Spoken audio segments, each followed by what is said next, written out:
Hello, hello to all the dorks out there. Welcome to the live stream.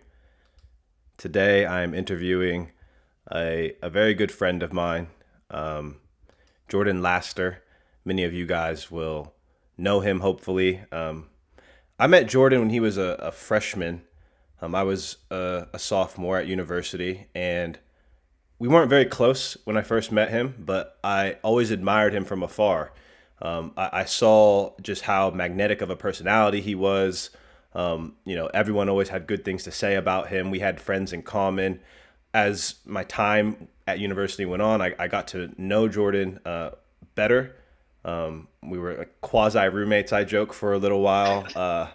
But I really admired not only his tenacity, his discipline, his high ethics, his character, but also his mind and his brilliance and his humility as well.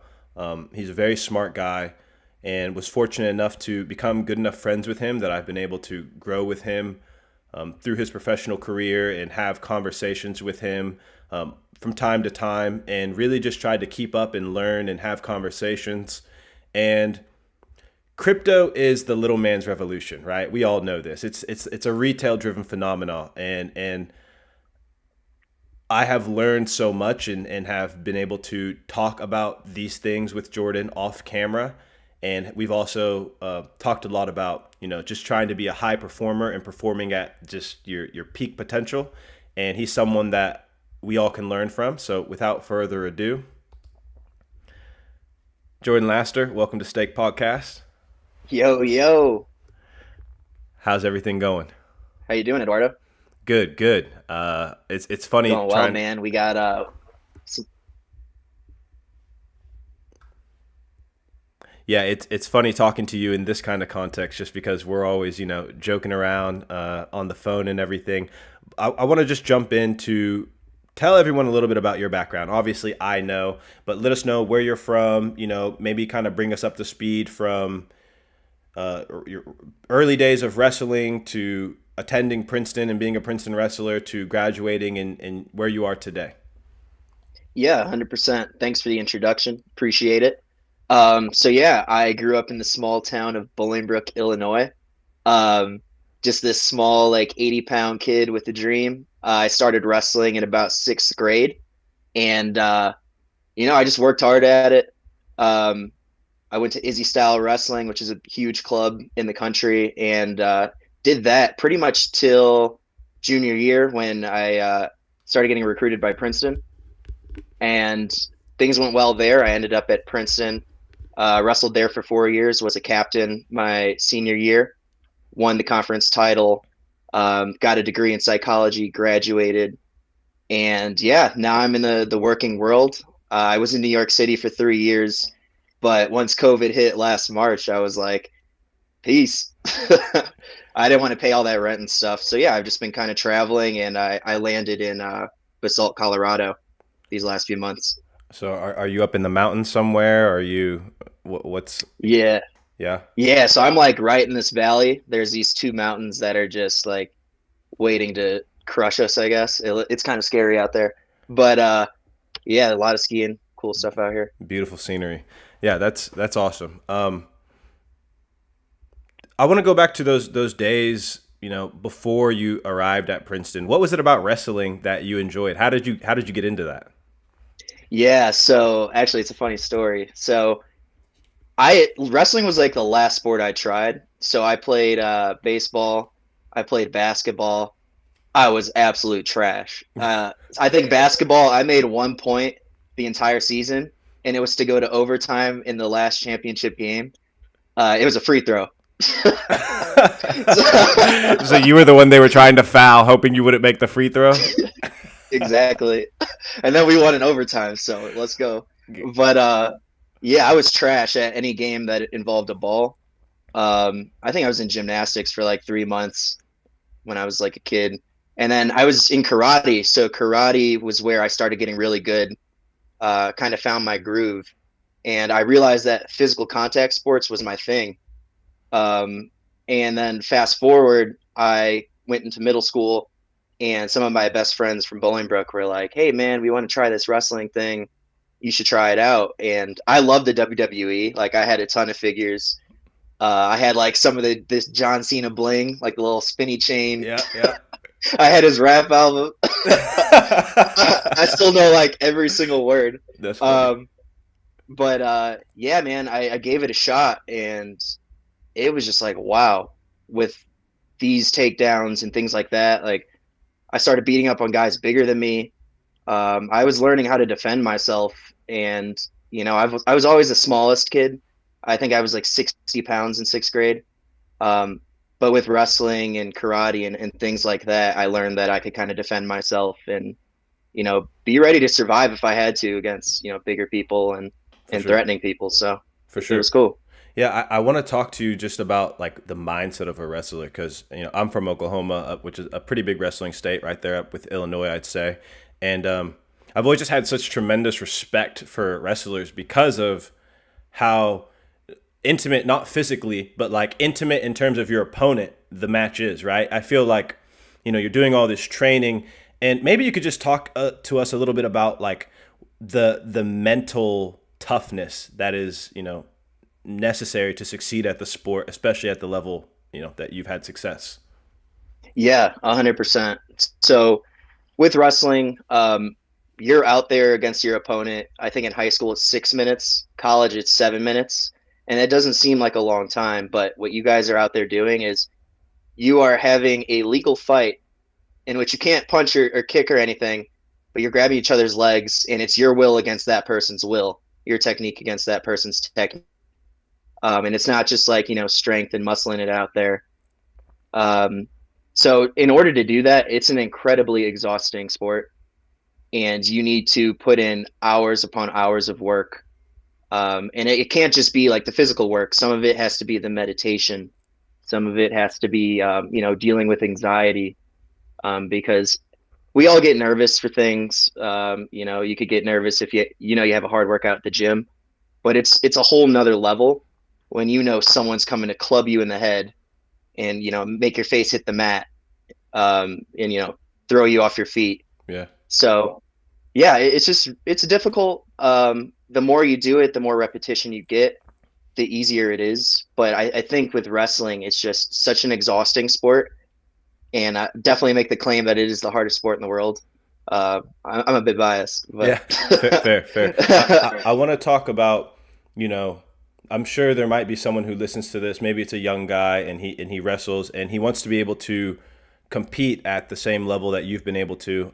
Attend an Ivy League school maybe, or Division I wrestling conference. Talk to us about what it takes to be able to not only land there, but then once you're there, talk to us about the discipline and the balance of being a student athlete at one of the you're talking about the sport that's probably one of the most physically rigorous and then at the most mentally rigorous university. So just talk to us about that duality and how they work off each other.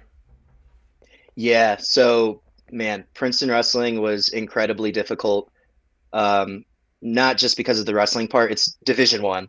You're going up against the best guys in the country, four-time state champs, national champs. I mean, it doesn't get any tougher than that. So, but on top of that, you have the academics, and for instance, no joke with the academics. So I think the big thing, and I really learned this quickly my freshman year, is you have to learn how to manage your time.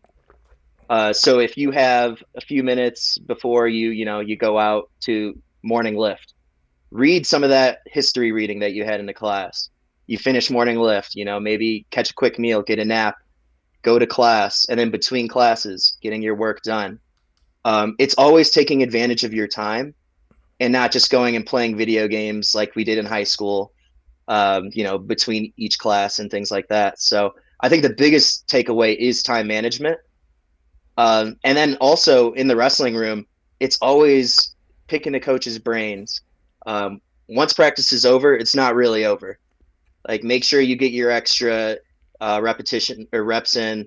Make sure you're asking them to go over things maybe you screwed up in practice or at a match. It's watching film. I mean, I would stay after practice for at least 20, 30 minutes every day, maybe every other day, just picking their brains and sometimes just getting extra conditioning in. And obviously, like, with wrestling, there's weight cutting too. So sometimes we have to stay after and do a little bit of that. But it's really just time management. You just can't waste any of that time that you have. And we all need a little downtime, but it's being smart with that. For sure. Yeah, I remember just how busy you always were. Like if I was able to get a second of your time, just to get you to stand still for a little bit, I was always super excited because I mean your move, you go, you're very high energy, you're a very high performer, intense but in a good way. What's one of your like favorite memories from Princeton wrestling? Wow. Favorite memories. So I would definitely say winning the conference championship. Um, That was that your was junior one of year. that was my senior year. Okay. That's when we were pseudo roommates. Yeah, yeah, yeah. um, but yeah, I mean that was one of the big goals I had for myself. Um, you get this nice huge bowl as a reward. It was super cool. It was challenging. I wasn't even like the one seed. I think I was a two or three seed. I had a super exciting match in the semifinals where I just attacked, and my opponent was doing all he could to kind of stall and hold on to the lead, and I ended up coming out on top. I think I celebrated a little bit. I don't really celebrate, but I was like, "Yeah, let's go!" Like, As you should, coaches as you are, should. yeah, coaches are hugging me. It was just an awesome feeling. But I would say also Princeton wrestling really took off. Um, I think it was after my sophomore year. Well, sophomore year we had a few qualifiers for the national tournament. I made it to the round of 12 and lost a brutal match in the blood round, which is like the round to become American. Um, and we really started to take off. So we weren't like getting thrashed anymore. I think we were like 2-12, either before I got there or my freshman year. And then I think we completely turned that around to a winning record. So just having some of those big team wins. I know we were at Boston University my freshman year. I think we were down like 20 points, so we needed everything to go right, and it did. That was one of the most exciting team wins I've ever had in my time wrestling. So it's just like little moments like that with the team too. For sure. And I know that you built such great relationships with your teammates after you graduated. You know, started working at a startup with some fellow wrestlers. Talk to us a little bit about when you entered into the workforce. What were some of the experiences, maybe lessons learned, maybe some of the surprises, and then how did you continue to keep up the physical aspects of your life after sort of retiring from wrestling? Yeah, 100%. So our CEO, actually, let me back up a little bit. So my junior year after nationals, I just got knocked out of the tournament, and our head of sales at my startup, Next Caller, he came up to me. He was a Princeton wrestler, and he's like, "Hey, Jordan, work at this startup. Would love to have you on the sales team. Send me an email in the fall if you're interested." So I'm out here. It's the fall of senior year. I'm like, man, I don't know what I want to do when I graduate. I have this psych degree, but maybe I should look into like forensic psychology, go into the FBI or something like that. So I was looking into the FBI, talked to a few agents, which is cool, and they kind of steered me away from it. So I didn't do that. So I took his name's Jeff. I took Jeff up on his offer, and yeah, I ended up at Nextcaller. So I was in sales for about a year and a half, but on the side, I was learning how to code just because I always wanted to learn. And I tried a class at Princeton freshman year, and I think I dropped it at the midterm because I just got wrecked. It's like me and But my physics. I did the exact same thing. yeah, I tried astrophysics too, same thing. But but yeah, I was learning that on the side. And during all that, you were mentioning fitness. I was going up to the New York Athletic Club. So it's this club in New York. I haven't been there about a year. I think it's on like 59th Street and 7th, something like that. And yeah, I'd go up there and wrestle with some of the kids. They had kids from like Beat the Streets, which is an awesome organization, getting kids off the streets and getting them in the wrestling room, teaching them those lessons in discipline. Um, I found some coaches there, and then I actually started getting ready to compete again. So I competed at like a charity event for Beat the Streets, and I ended up breaking my hand in the first 10 seconds, which was silly. Um, and yeah, so it wasn't hard to stay in shape or anything. I was just still wrestling, going to UFC gym, trying to get some MMA stuff in, things like that.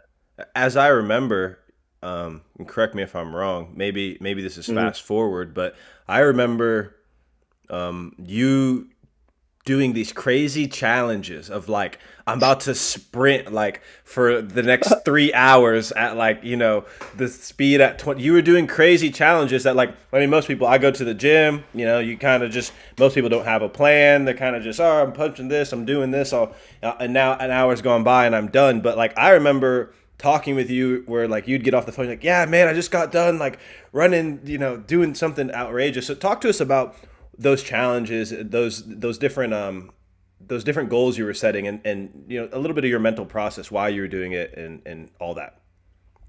Yeah, 100%. So my roommate Jake and Jake wrestled at Princeton as well. One of my best friends, awesome dude. Um, we kind of, when you're not wrestling anymore, you lose a bit of yourself. You kind of lose that piece of your identity, and it's like, what's going to fill the void? So for me to fill that void, I needed something, a challenge to look forward to, and I didn't want it to just be like work related or something, like, mental or like studying or passing some exam.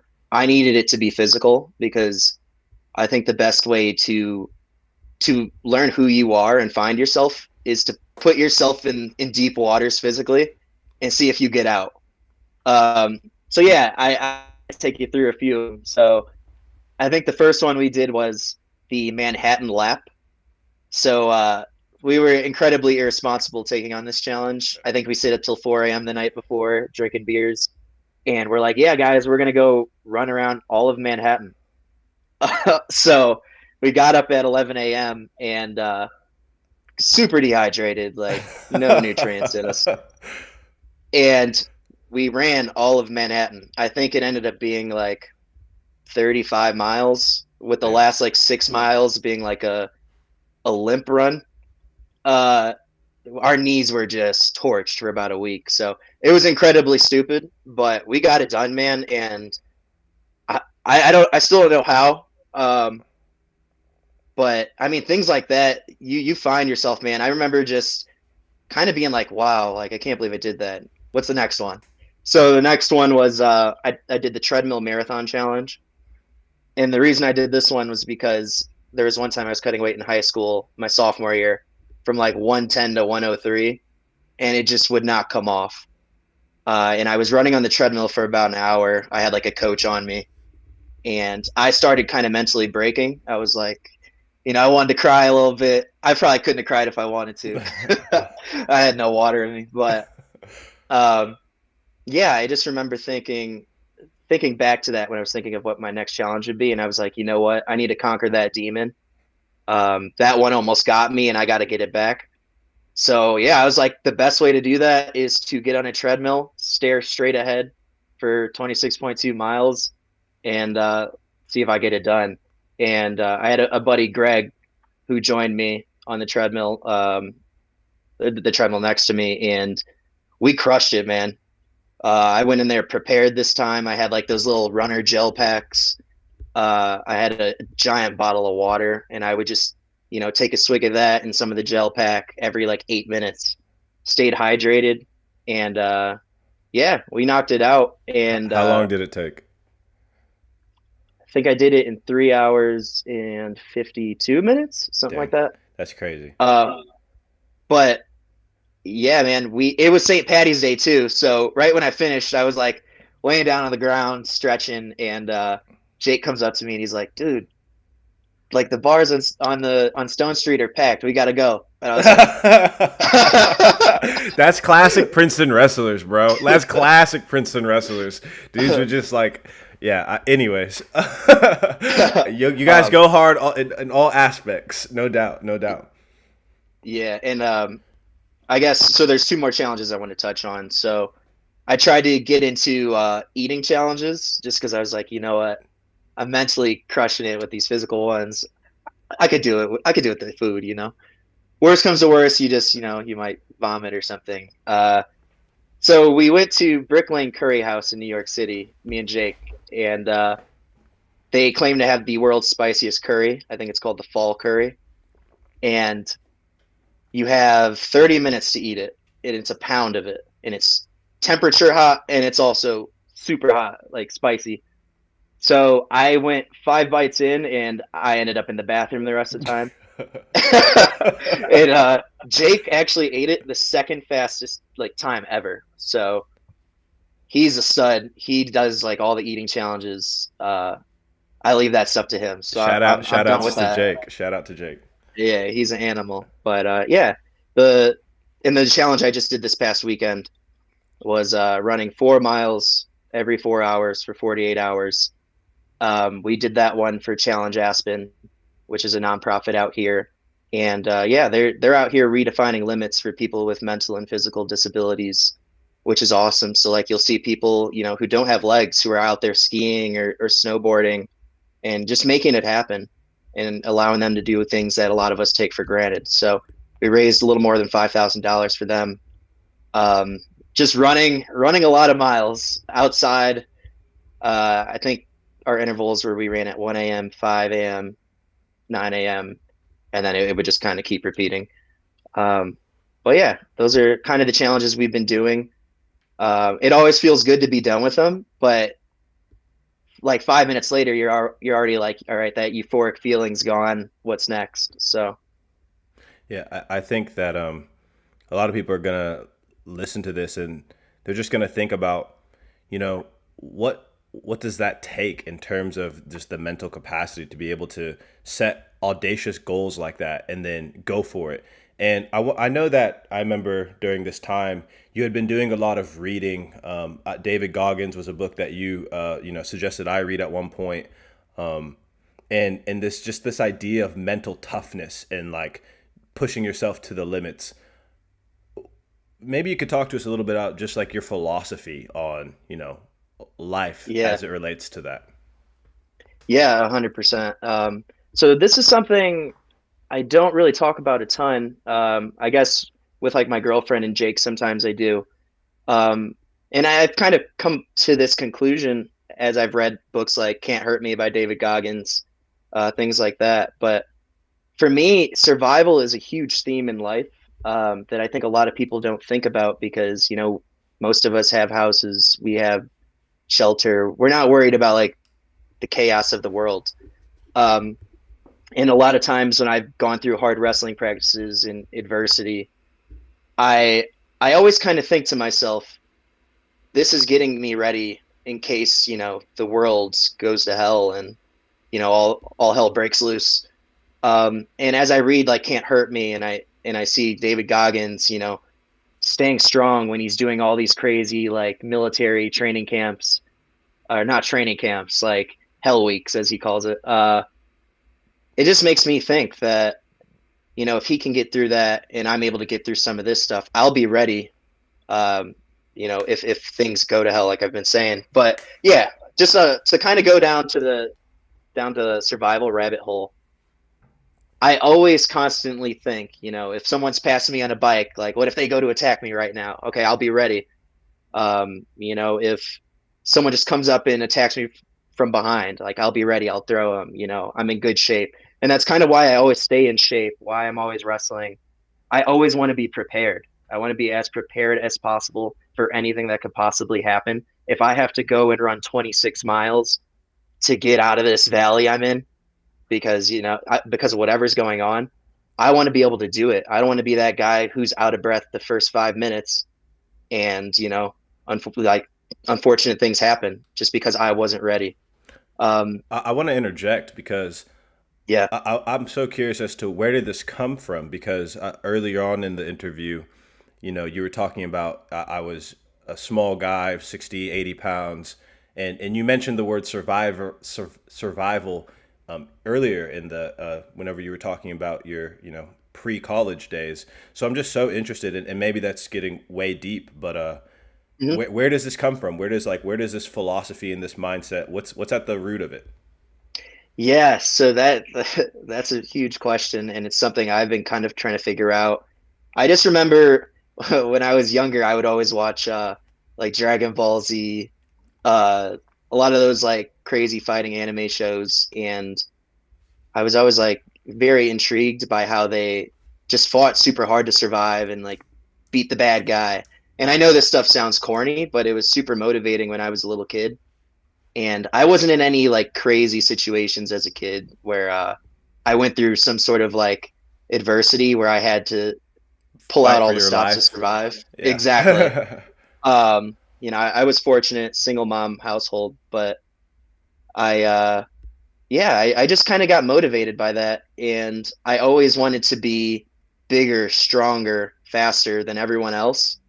And I think a lot of it honestly comes from watching those kind of shows and being inspired by guys Right. like Goku. Yeah, And Vegeta. it's super corny, man, but it's the truth. And from there, I was always just kind of self-motivated.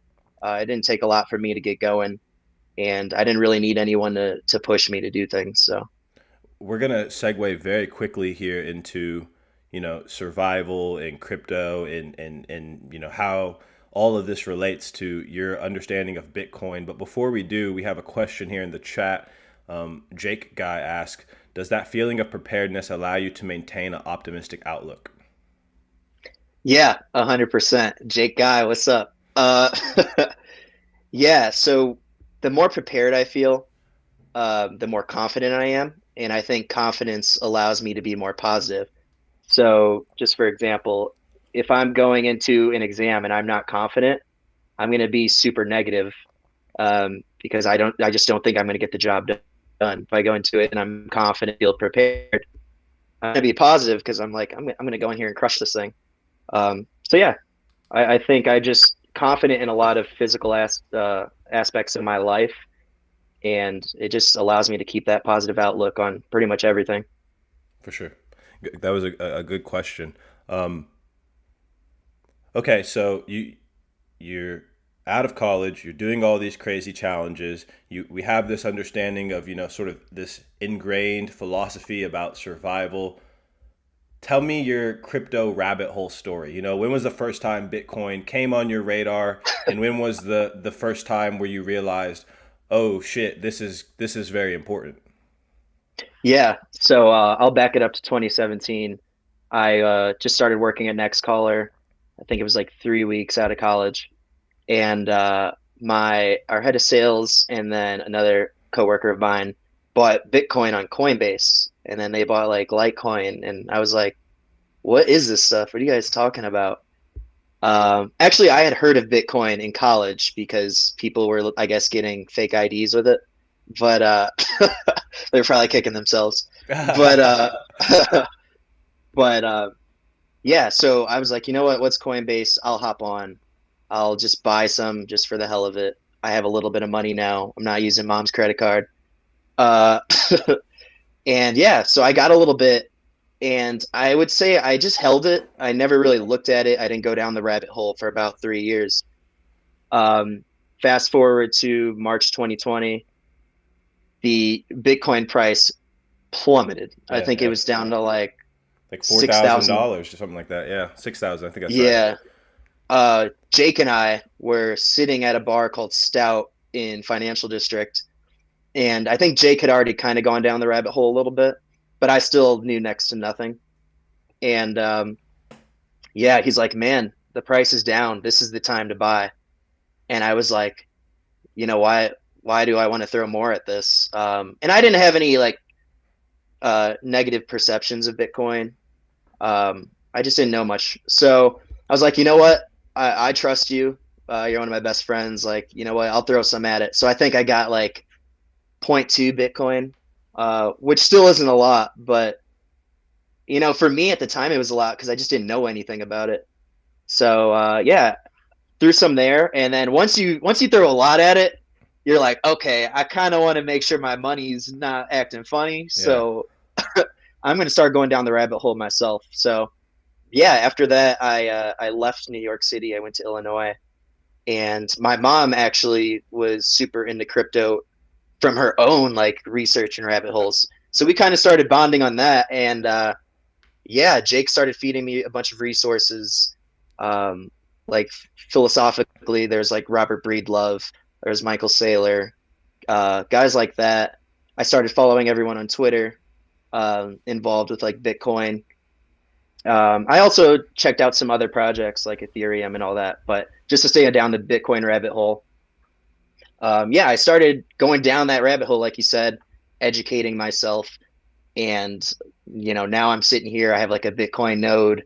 I got a cold card. I got all this crazy tech Yeah, that's coming out with it. So, that's dope. Yeah, and we're definitely going to talk about some other cryptocurrencies in a bit. Before we do, I want to talk about, as you were telling that story of you and Jake sitting at the bar, I couldn't help but think about, some of the incentive systems of Bitcoin. And it does take a lot of like learning and understanding. But, once you, like you said, you put a little bit of money in it, you watch the money go up, then all of a sudden you're like, oh, what is this? Like, I got to learn more. Um, Everyone, not everyone, but people who are in cryptocurrency, they know that there's only 21 million Bitcoin. Um, and the peer pressure part, the fact that your friends have it, and now you're learning that other people have it, the scarcity element of it. Yeah, I want you to talk about, what made you finally be like, yes, this is it. Like I remember offline you talked a little bit about Bitcoin helps you understand money. Yeah, could you speak about mhm. that a little bit?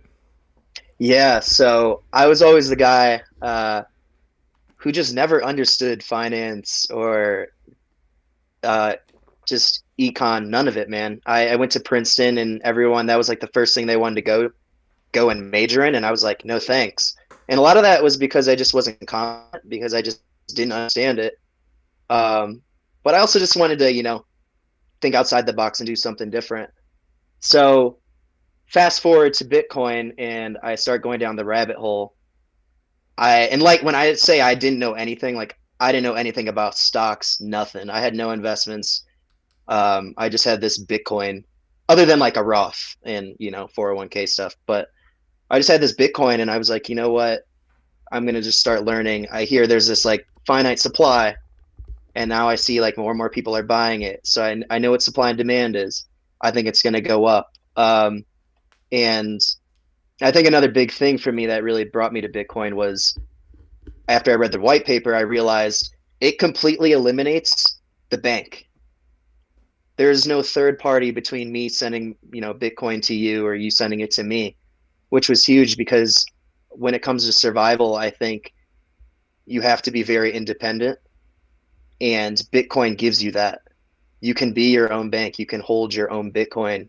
No one has to do that for you. Um, and once I saw that, I was like, wow, so you're telling me this is money that I can move at any time, I can move it easily, and I don't have to have anyone getting in the way of that. Because I've had issues with banks. I mean, we all have. And then if they hold your money, now there's, sometimes there's fraud, things like that. So I didn't have to worry about that. I got to take the full responsibility and ownership of my money. So that's really what drew me in. Yeah, I love that. I love, you talking kind of about just like the sovereignty and the control. Um, So tell us about the conversations you started having with your mom, because your mom went further down the rabbit hole. It seems like than you at first, right? And you've since kind of expanded out from Bitcoin. But talk to us about those conversations with your mom. I've met your mom before, Mhm. and you guys have a very close relationship.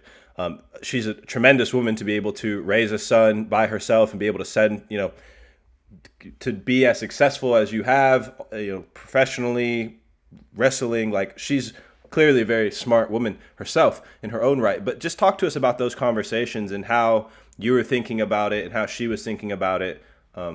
Yeah. Yeah. So I'm trying to remember how she ended up down the rabbit hole. Honestly, I just think with COVID, it was just pure anarchy everywhere. And with that, we were all trying to figure out, what do we do with our money? Is the market going to crash? Things like that. Um, so she naturally started doing her own research and not listening to like Fox News and all these mainstream media channels that all have their own agendas. Just kind of, going off and looking at what else there is. And she came into crypto through that. I didn't have to say anything. And a lot of the conversations we had were just like, how do you understand Bitcoin? What do you think it's going to do? Just asking some of those like fundamental questions, like what does Bitcoin solve? Um, and then she actually knew a lot more about the altcoins than I did.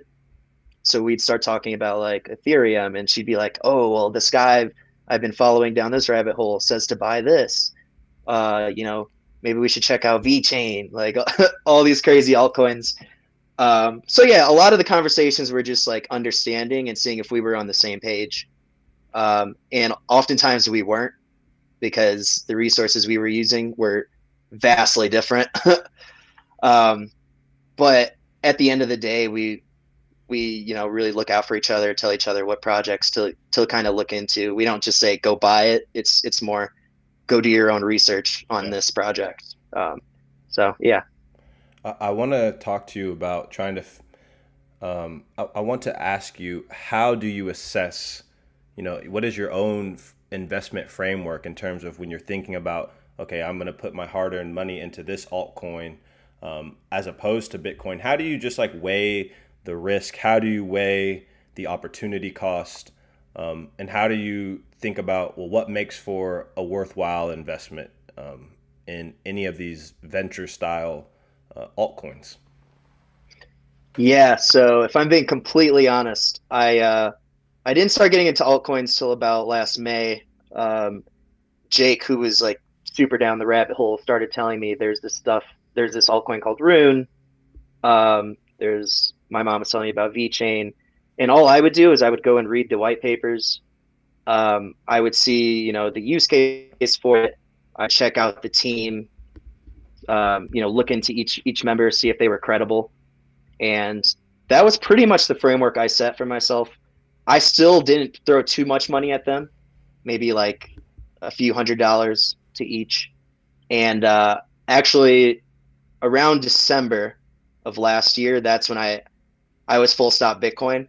So I didn't move all of my stuff from the altcoins. I kind of just let it sit there. I'm like, you know what? I'm not going to mess around with swapping them or anything. I don't want to deal with the tax implications. Let's just leave them there and see how they go. Which was also cool because it forced me to stay in the know with some of these projects. Because I didn't just want to leave the money there and like not know what's going on at all. Or like you see the price of Rune skyrocket and you're like, what's going on? So then you're forced to, go in and learn more. But yeah, at the current moment, I pretty much put all my money into Bitcoin, just because I think that is the dominant monetary network.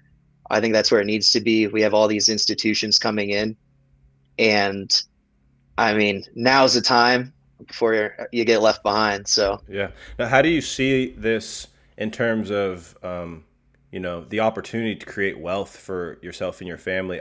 Let me maybe put a little bit of context in this. I used to think about whenever we were in uni, the .com era, and if used to think, man, if I had been able to be an investor in the '90s, what would that have done for my life or my family's life? Personally, as I think about investing in this space, I see, just compared to any other market out there, commodities, equities, bonds, I just don't really see the upside as being worth the risk compared to a lot of these crypto networks. Bitcoin in particular, like you were saying, being the dominant one. But how do you think about this in terms of creating wealth for yourself, creating wealth for your family, and just the opportunity? yeah, that's a good question. So the big thing for me is Bitcoin is seen as like this store of value, and as we get more demand, the price is going to continue to increase. And I think 5, 10 years from now, it's going to be a crazy number. And what I ideally would like to do is take what I have in Bitcoin, keep accumulating, and I want to create nest eggs for my family, whether it be my mom, uh, my future kids. I want to create generational wealth with it because I think that's where it's going. I think it's taking over, and it's not all about me. It's about giving back. Maybe I send some to a charity I really care about. Um, so yeah, I just want to ultimately give back with it, because we're all going to be in the grave one day, so we can't take it with us. Yeah. How do you? That's actually a really interesting thought as well, because one of the trends or themes of this whole conversation has been your ability to continue to give back. Um, why is that so important to you? Why do you think that's something that's at the forefront of your behavior, but then also of your mind? Yeah, so growing up, I had my mom and she put me into a lot of sports and it was great. And the only reason I believe I am the way I am is because I had such great mentors in all of these sports, whether it was baseball, basketball, even if I was just really bad at it, these guys took care of me. They treated me like family. Um, they've seen me in my darkest moments. They've seen me go through some hardship and they've always been there to support me. And if I grow up or when I grow up and if I just don't give back and do that for someone else, who am I? Like I would just live with regret. And I mean, these guys have seen me cry. They've seen it all, man. So I just wanted to not only give back just because they did it, but just because it was such a good feeling to know I had someone to lean on. And I want to be able to give that good feeling back to other, kids who are coming up. For sure, for sure. I We're gonna take a different path now. Bringing this back to crypto, as you've been doing a lot of research, we're going to get kind of cosmic too. I really want you to Yeah. think 10 years, 15 years, put on your imaginative hat. The potential for, like you said earlier, to disrupt middlemen, right? Bitcoin is the banking system. But how else do you see this technology being able to be used to not only maybe empower the little man, but also just create more opportunity and maybe, yeah, opportunity and equality, maybe a little bit? Yeah, so what's really interesting to me is some of the global use cases. So you have people in like Venezuela who are dealing with like the hyperinflation, and now they have a way out. They have Bitcoin, and it's kind of bringing equality to the world. Um, and I just think it's so awesome that people have that way out. Now you have a way for someone in Venezuela to, exchange cash with someone out here in the US, fairly easily, despite all the things they're going through. And to put on the imaginative cap, there's a lot more things than just that coming to the Bitcoin network. Like right now, you're seeing the NFTs, that whole craze and mania. And for people who don't know, that stands for non-fungible tokens. And those are just, like unique items. A lot of it's like digital art, as you're seeing. You got like the crypto kitties and all that silly stuff. But I think a lot of that will come over to the Bitcoin network. You have like smart contracts coming on over. We're just seeing a lot of it in these other blockchains now. But just to really get creative with it, we're going to see like, virtual reality in 10 years where you can use your NFTs you bought and play Call of Duty with that like Hmm. blinged out weapon you bought from someone else.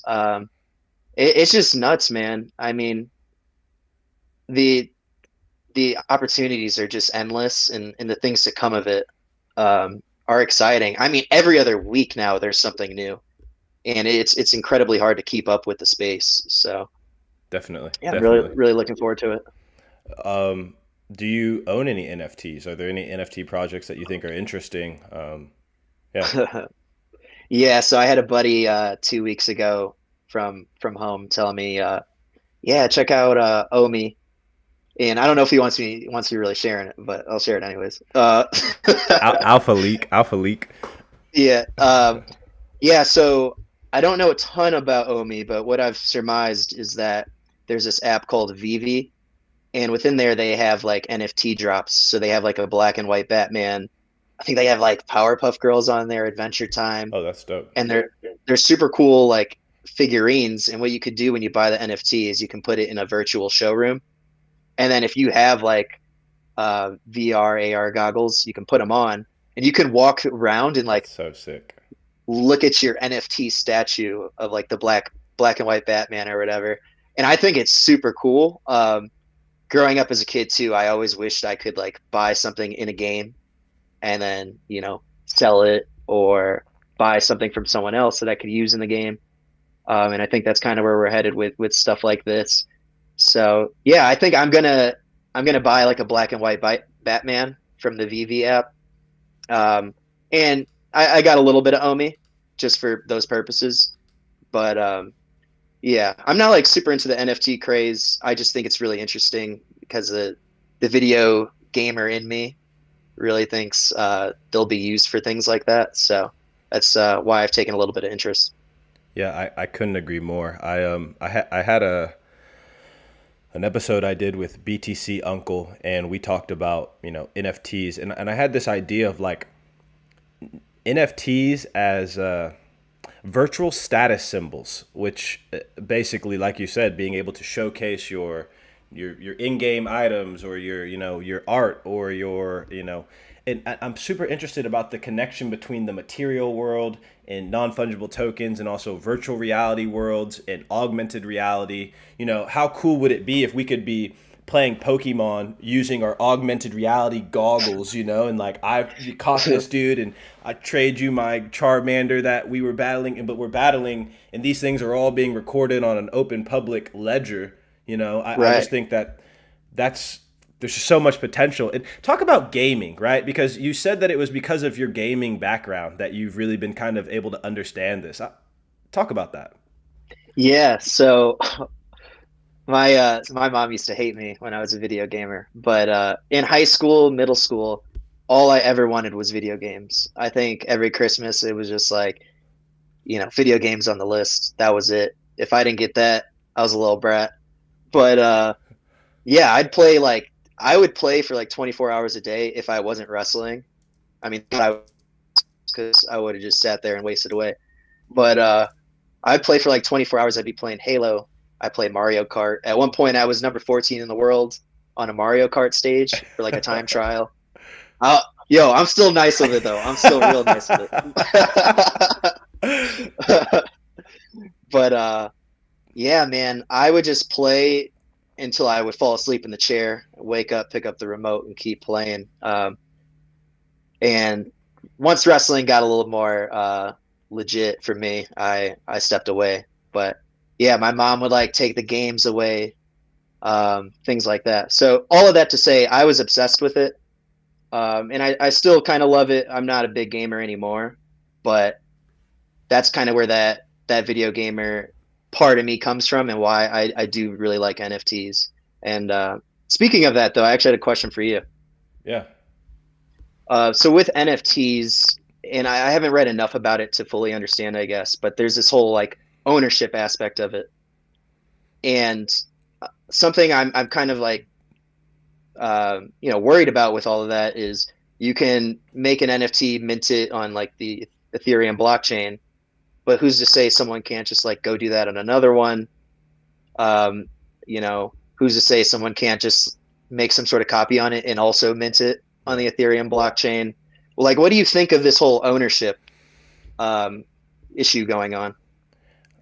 I see kind of like I see a little bit of a bifurcation in the NFT world, to be honest. I see there being a lot of use cases that are extremely obvious and where that sort of issue that you just presented, I think doesn't necessarily matter as much. For example, video games, right? Neon District is a game being built by Blockade Games, and you could almost think about this game as like a mixture of like Final Fantasy and Kingdom Hearts, right? And if I was like in the sense that if I go and create this weapon, right? I created this weapon, I put in the labor, and now that this weapon is being tracked on the blockchain, if I send it to you, okay, now you have that item, and there's been this recorded, sort of record of the transaction. I guess it depends on the mechanics of the video games, but when you play something like RuneScape or World of Warcraft, there's only so many of the premier items. But what really is bothersome about sort of the centralized trading of these in-game items, in my opinion, is the fact that one, the players don't really have control because at any time they can cut off a server, they could change the items, they could take away. So there's a lack of control. But then two, I think there's also a lack of value creation for the gamer. So I've talked to before I started Steak Podcast, I had a podcast called Blockchain Gaming Podcast, and got to talk to so many gaming studio people who are creating this new interoperable world of video games. Like, I don't think that, Nintendo and whoever makes the Final Fantasy games is escaping my mind right now. I don't think these people are going to be the first adopters. I think it's going to be new people who are creating these games. In regards to digital art, though, I do see kind of what you're saying. But I'm thinking, like, if I'm an artist, right, what really interests me about NFTs and art is if I make a painting, I can now put a QR code on the back of my painting. And every time I transfer that painting to someone else, if there's a transaction, the token should go with it. So this will prevent forgery, which is a huge thing in the art world. If I'm buying a Picasso, how the hell do I know this isn't a forged Picasso? So I think that just being able to track it, and what also I think is very interesting is the ability for artists to continue to get revenue from the sale of their art. So if I Right. sell it again and sell it again, well, I get a 10% kickback every time that token is transferred to someone else. So I think that that's very interesting. But yes, you're right. Like, if I create a digital piece of artwork, there's nothing stopping you from just copying that image, making another NFT and doing the exact same thing, except for the fact that it wasn't done by the artist. And I think that matters. I think that, like, the transaction, to be able to say, like, if I was some famous artist, I created it and everyone knows it came from my wallet. The moment that 100 years later that we're able to track that piece of artwork, digital artwork, back to me, okay, there's been 100 of other forged copies, but I feel like that's the same thing in the art world as well. Like, that they run that exact same risk of, well, what's just stopping me from taking this photograph and completely copying your photograph? And I think that really what it comes down to is that creation from the creator does matter. And that's really what I Right. think. That's really what I think. But Okay. Yeah, I think yeah, you go, because I was I gonna, don't want to I talk. was I want you to talk. Yeah, I was gonna say, well, first off, when you mentioned Kingdom Hearts and Final Fantasy, Kingdom Hearts is the only game I still play. Like, I've beaten literally all of them.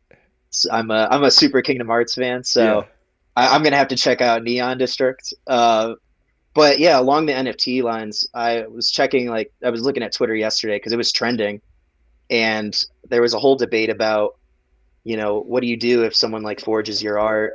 And to a point you made, someone was like, well, if it's just coming from Joe Schmo, who cares? But at the same time, then they were talking about, how do you say the artist does want to go after that person who's forging it? Like, how do you go about doing that? Like, do you get the courts involved? And maybe that's something like smart contracts have to work on. Or some work that can be done there. But I don't know. I think it's all super interesting. For sure. I think the ease of entry is just absolutely crazy because you got people who can't even draw now who can hop in on art. Yeah, and like making some NFTs and sell them too. Like Right, right. some trash art I've seen be selling on some of these marketplaces. Right. Like, I could maybe I don't know exactly how it works. I haven't minted one, but maybe I take a picture of, like, some kindergartner's drawing and, like, let's sell that for like 5 ETH. Yeah, yeah, It's no. crazy. Uh, what I love about this space and why I've kind of wanted to do this podcast too is, like, we're all still learning. There is no right answer. We don't know, Right. And so it's like it's the exploring the unknown. And I think that in being able to find the arbitrage between what people think and what, like, reality actually is, will be where you can make money. And I love the fact that, as we wrap up this conversation, we get to the point where it's like, hey, like, we're both still trying to figure this. We don't actually know. We know that this thing is going to change the world. We know that there's going to be some projects that create a lot of money, but then we also know there's going to be hundreds of things that are just scams and trash and just shit that no one really should even touch. 100%. Before we turn to the audience questions, I want to just kind of hand the platform over to you, as we wrap up here. Thank you for your time. I know it's very precious. And was there anything that I didn't ask or that we haven't talked about that I should have, or that you thought we would get to, Maybe I'm forgetting. Nothing off the top of my head. I guess I more so just want to, say something. Um, I think going back to the challenges, I I really think that a lot of people in this world don't push themselves enough. And I think, in school and things like that we do. But I think physically that, if you're watching this, go out and do something, whether it's today, it's tomorrow, it's a week from now, that really makes you hurt physically. Like for some people that might be running a mile. For others it might be doing crazy stuff like I'm doing. But do it because it sucks, but when you're done, you kind of get this euphoric feeling, and you'll just learn a lot more about yourself, and you'll be able to see that you can do a whole lot more than you ever thought. So I just want to kind of challenge people to go out, push themselves. Don't wait till New Year's. None of these New Year's resolutions, man. I hate seeing that stuff. Like, all right, I'll wait till New Year's and then Yeah. I'll get to do it, because you never do it. Like, set the goals now, do it today, do it right after this podcast, and just get after it. Set those goals, because you're gonna learn a lot more about yourself than you ever thought you could through this through adversity. And I always joke around. I always say adversity is my best friend. So, Yeah, no, make adversity your best friend.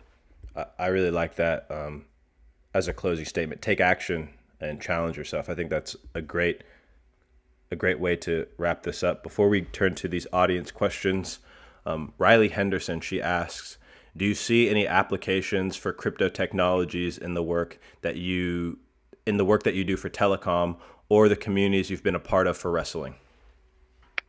Wow, that is a great question. That's actually my girlfriend. Well, hey, Riley. um, in terms of telecom, I haven't thought too much of how to apply it there, just because I kind of try to keep work as work. And when I go down the rabbit hole, I just look at everything else. So that's something I definitely do want to look into. Maybe there's some sort of tokenization we could do with, phone data coming across. But yeah, I honestly don't know on that front.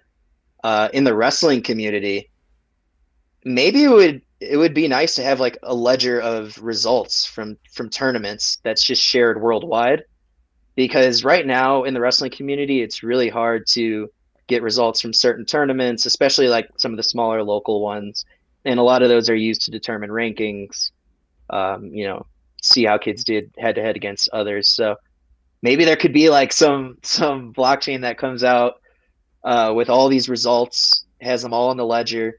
It sets up all the rankings. You don't like people don't have to go and subjectively submit them. And maybe there'll be like a meathead coin or a wrestling coin. Another question from the audience. What is a good challenge for those new to crypto that will help them learn more about the space and the technology? A good challenge. So I always say the best way to learn is to put some skin in the game. So honestly, I would just say if you're interested in a project like Bitcoin or something else, put a little bit of money in it, because then you're going to have a little bit of an incentive to follow it, and you don't have to throw a ton. Like it could be, like a fraction of Bitcoin, which you guys can buy fractions of Bitcoin called Satoshis. You Yep. guys don't have to buy a full Bitcoin. I have a lot of friends who still didn't know that, but yeah, get a little skin in the game. And for me, I always like to tell people to start with the white paper, follow some of the people on the team on Twitter. A lot of people in the crypto community tweet a lot. It's a very active community. There's a lot of memes, chief of meme officers, funny stuff. But yeah, I think that's the best way to do it. Just start reading, and usually once you start reading, you easily find more resources and go down the rabbit hole. So get skin in the game and read the white paper. Follow the inventors of the whatever coin or blockchain it is. I couldn't agree more. Well, I think that wraps up our interview. Jordan Laster, thank you for your time. It's been a great pleasure to be able to have you on this platform, and hopefully we'll have you back again sometime. And yes, to the dorks out there, stay staked. Jordan, I'll give the last word to you, and then we'll end it. Yeah, thanks so much for having me on, Eduardo. Really appreciate it, man. Hopefully we have this conversation again in the next few months, and I'm sure we'll both have a treasure trove of knowledge by then Yeah. on some of the new stuff coming out. So looking forward to it. And hopefully we'll be a little bit richer by then. Yeah, yeah, stacking sets. Stay humble, stack sets. Stack atoms too to the dorks out there. All right. Thank you guys, and see you in the next one. Peace. See you guys.